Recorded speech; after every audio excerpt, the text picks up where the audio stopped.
YouTube, I am your man, Ghetto Prophecy, formerly known as the player, Kopfjäger, and I'm bringing you online competitive multiplayer, Total War Attila. I command the Langobards. I bring an all-infantry army, 4 Germanic hurlers, 4 Godans chosen, 4 Godans men, I think 4 Langobard clubmen, 4 scaled clubmen, and some Langobard clubmen and some Germanic noble swordsmen. So pretty much every sword unit that I can take, at least one of. Everything except for the horse hewers and horse slayers. My ally, he chose the Huns and he took an all cavalry army. Things are already kicking off. He's coming over here, flanking around these Danes, trying to get some rear shots in with his archers. Then he has all his other melee cavalry over here on my left flank and his general in the back. Oh yeah, and I took the Godans warlord general. So over here, this is the first big mistake of the game. First off, my ally is not using flaming shot against the enemy cavalry. Okay, never mind, he is. But he stops using flaming shot later on. And he has his guys on skirmish mode. So he moves them over here, and then they just stop.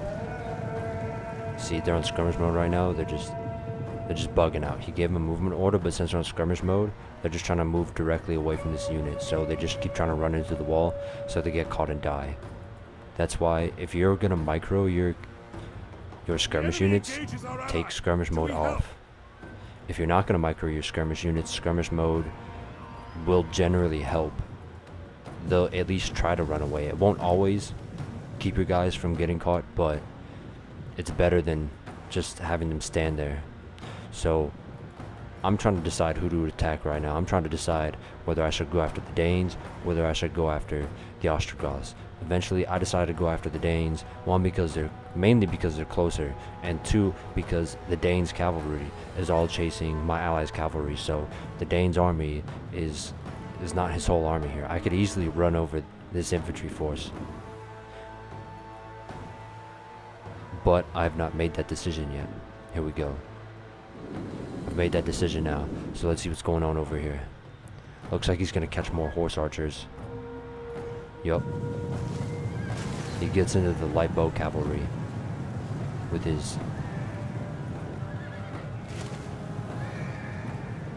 the Nordic horse swords. They are, no, those are Nordic horse raiders. Those are only light melee cav. So they're still slower, but they're still pretty fast. Alright, so the engagement's kicking off over here. The infantry, my Godans men berserkers charging into these chosen warriors. Here we go. The berserkers just charging in. They're gonna slaughter these spearmen. More berserkers. The Ostrogoths, they're doing the smart thing. They're rushing up. They see that I'm starting to engage. They're gonna come around and flank me.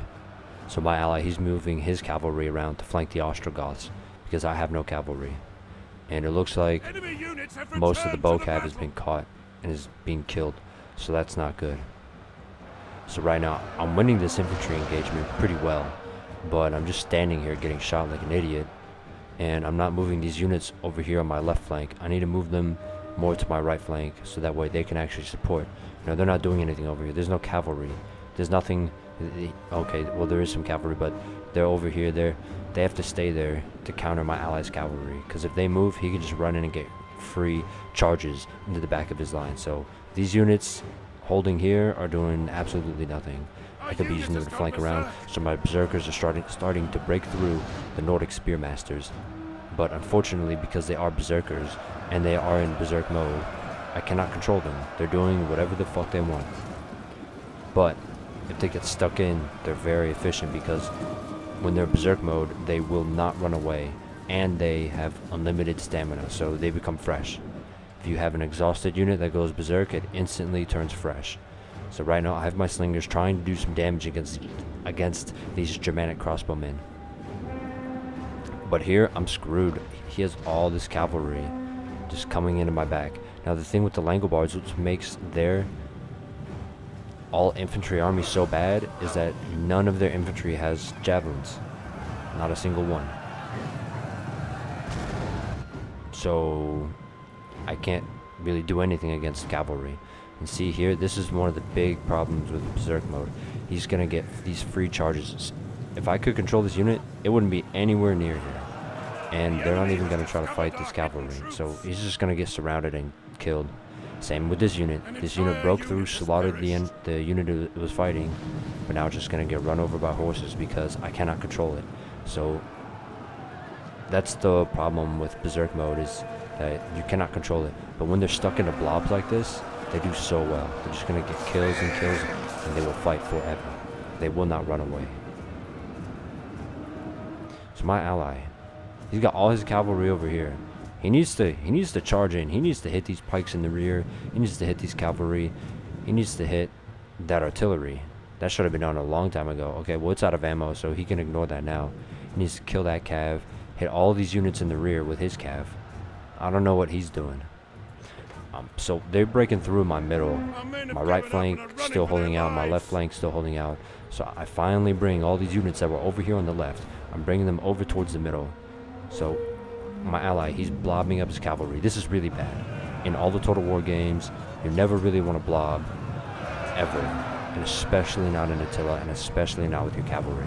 So only the first few horses are going to actually get a charge bonus. All the rest of them are just doing nothing. They're just getting charged by the enemy cavalry. So that's really bad. My ally, he had very poor control over his cavalry. He didn't even have that many units. It's not like me, I took 20 units, you know, that's a good amount to micro. So here, I'm actually, you know, doing what you're supposed to do, flanking. So I spread my guys out, and now I'm going to flank into the rear of these Thracian swordsmen. Now these noble Germanic swordsmen are not going to do the greatest against Thracian Oathsworn. They're actually going to get demolished, but flanking is still way better than just trying to fight them from the front. So all these Berserk units, they're still holding out, even with 1 man left. He has 8 men left. My general has only 17 men left.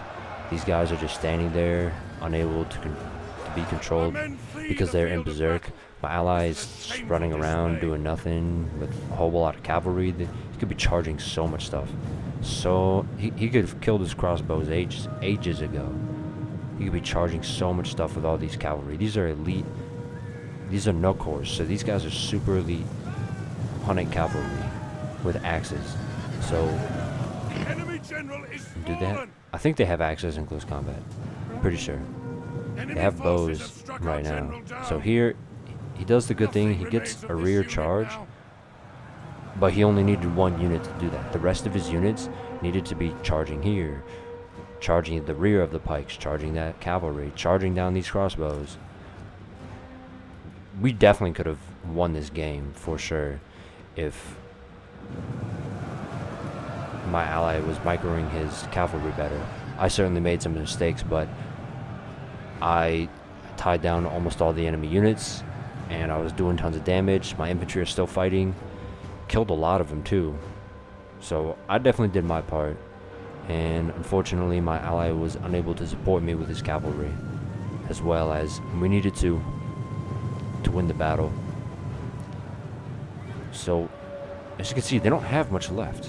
We've got all of this cavalry. So he's finally going in for more charges, but still blobbing up. So he gets a terrible charge. I mean, he's still charging nonetheless. He's still going to do damage, and now he's just blobbing up for these crossbows to do tons of damage. So I've got my general's unit has 1 man left. He's right here. He's still fighting people. He doesn't give a fuck. He's by himself. He still fuck bitches up. Let's see. Alright, he's just gonna stand there and fight. We got another unit. There's only 7 men left. Only 6 men left. So here's the biggest mistake that really cost us the game, is he runs damn near half his army through 2 units of pikes. Look at this. He's got just right in the front of pikes. Just, oh my god. Look at that. Even though he's barely clipping the pike unit, all those guys are just dying. All those horses. And oh, here's another unit of pikes. He's just getting shot point blank by the crossbows. Losing so much. Look at that. The whole unit almost destroyed. And once again, he's not charging these units when they were locked down. He just keeps running around in a circle. letting the Ballastarii shoot, or the Germanic crossbowmen shoot. So now he charges into the general.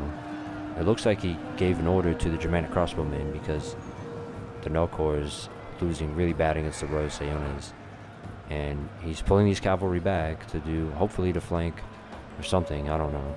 So I only have, okay, my general's unit just died. I've got 2 men left in this unit. My Godan's chosen. Looks like they're just hanging out. Nope, they're trying to fight these Germanic Spearmasters. I'm trying to chase people down with my slingers.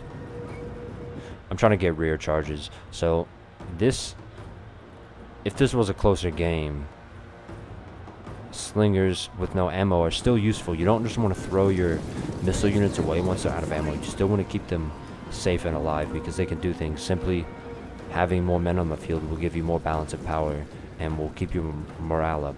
And if you're fighting something, if these guys charge into the back of that unit, it will still lower the enemy's morale simply by being surrounded. Even if they're surrounded by the most pathetic, weak, helpless pieces of shit in close combat like slingers are, it still lowers their morale by being surrounded.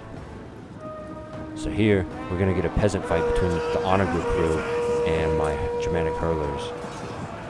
So we've got a whole bunch of people fighting with daggers. So you don't see this too often in Attila Total War. A bunch of dagger fights. A bunch of filthy plebs.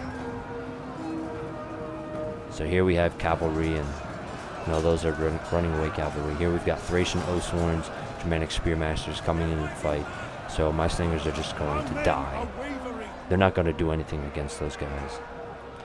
So here my ally, he has all his cavalry completely surrounded by enemy cavalry and pikes. So they're just going to die as they try to pull out. And that's game. Even with the huge mistakes that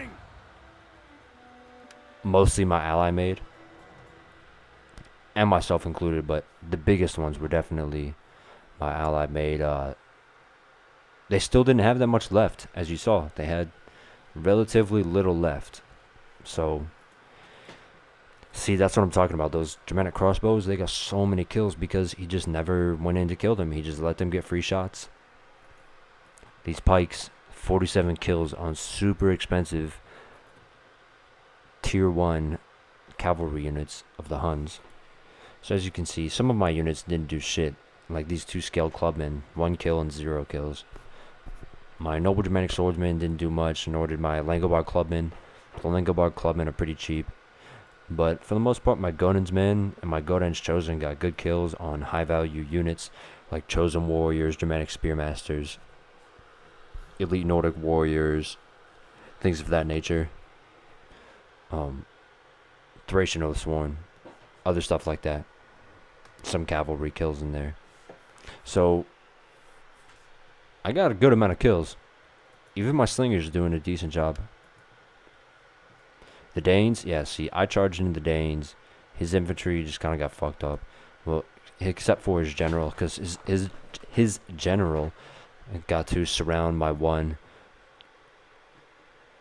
Godan's chosen that went berserk and ran away and got charged by 2 cavalry units. So he pretty much got some free kills.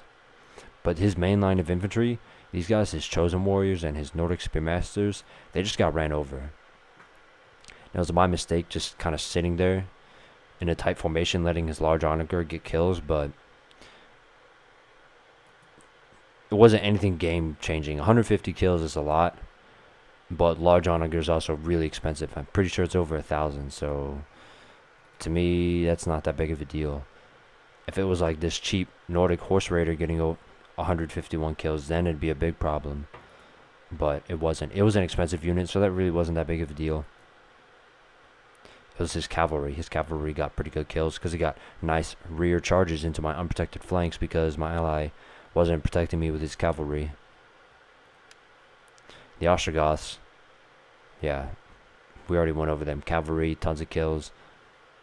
Thracian Oathsworn, tons of kills. Even Germanic Spearmasters, tons of kills. Germanic Crossbowmen, tons of kills. My ally,